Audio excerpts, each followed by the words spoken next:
एक नवंबर 2022 भारत के लिए एक ऐतिहासिक दिन बन गया है।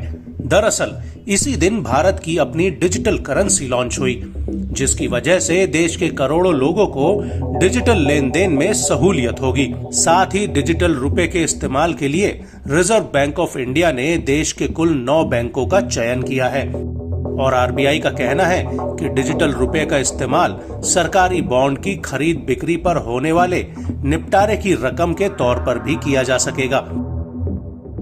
इसके साथ ही महीने भर के भीतर डिजिटल करेंसी का रिटेल ट्रांजैक्शन भी शुरू हो जाएगा।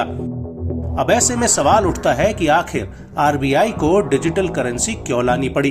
तो आपको बता दें कि इसका जवाब क्रिप्टो करेंसी है, जिसे आरबीआई ने भारत की अर्थव्यवस्था के लिए घातक माना और लोगों को इसके जाल से बचाने के लिए डिजिटल करेंसी लॉन्च की। आरबीआई ने इसका नाम सेंट्रल बैंक डिजिटल करेंसी रखा है और इसका सबसे बड़ा फायदा ये होगा कि मार्केट में नकदी का प्रचलन कम होगा और डिजिटल ट्रांजैक्शन ज्यादा होंगे। इससे ट्रांजैक्शन की लागत में भी कमी आएगी। यहाँ पर हम आपको ये भी बता दें कि डिजिटल रुपए में फिजिकल नोट वाले सारे फीचर होंगे।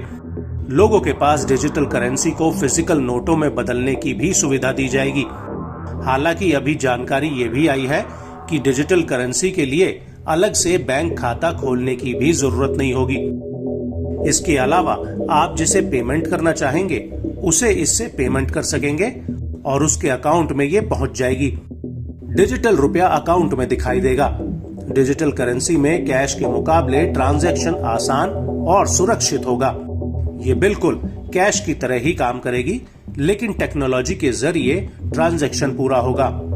हम एक तरह से इसे इलेक्ट्रॉनिक कैश कह सकते हैं।